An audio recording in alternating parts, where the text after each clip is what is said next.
Ethan, who asks, any thoughts on the new Pope? Well, you were half Catholic, right? Yeah, I'm Father half was Catholic. Italian Catholic. So you Yeah. grew up I going went a to little church. bit to Mass Well, I and a went little every bit week. to I temple. had a best friend. Mother we were Jewish. we used to go every Sunday to rock mass, and we would sing, and she played guitar and I would sing. So I went to church every Okay. Sunday growing up. All right. I'm not very religious. I believe in a God. I believe that there's something. So what do you think of the new Pope? I think he seems like a nice guy. He's from Chicago. He's from Chicago. Who knew? I saw an interview with his best friend and his brother, and they said that he's very real and that they always knew he was going to be the Pope since he was like 5 years old.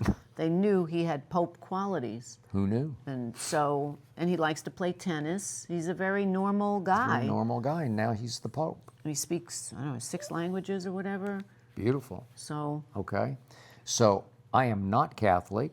no, I'm you're not. Methodist. I was raised Methodist.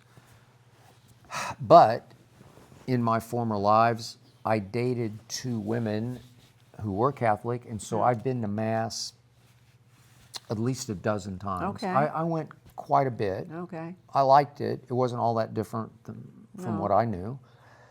And yet, every time I hear something about the Pope or a new Pope, I sit back, and as controversial as this will probably come across, I don't really care because I don't care.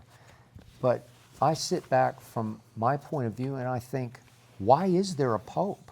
Why do you need a Pope? Because you need somebody who's the head of I an know, organization. But it's like you try to make him God on earth when he just can't be. But you treat him like he's the new God. Let's elect God. But I don't think anybody Right. is treating him like Right. the new God. I think people are just treating him as the He's head. just a man. He is. He's just a man, and that's the that's the niceness about this guy, who's the Pope, is that especially people here in America, United States, it's the first time there's an American Pope, and he's from Chicago, and he's just sort of a normal guy, which people can relate to. It's different. All the past popes have been, they're I don't follow it. I don't they're know. not from.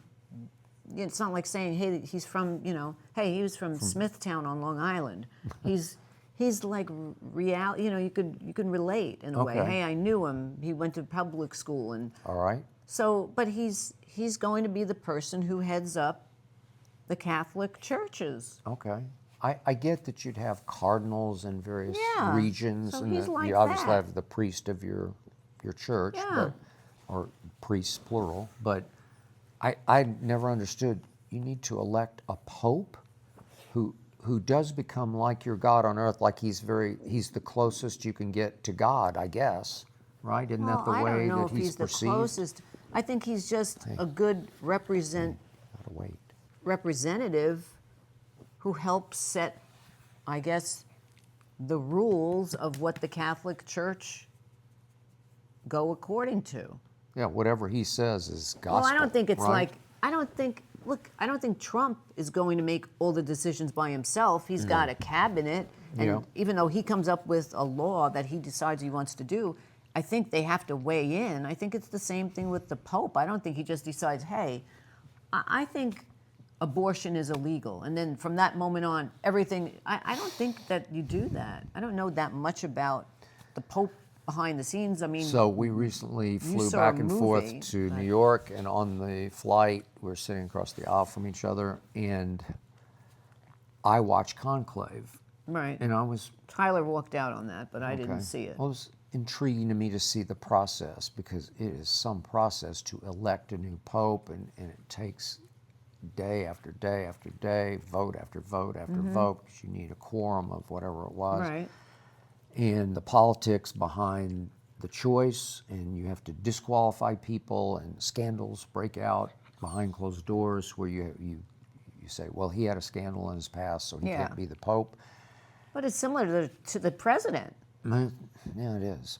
right? I guess you're electing the president of the Catholic Church. Yeah, Okay. it's really, that's what it is. It's not like he's God. He's just, you need to have somebody You know, there's the president of the Writers Guild. There's a president of the SAG, of, you know, of actors. I think it's the same thing. Yeah.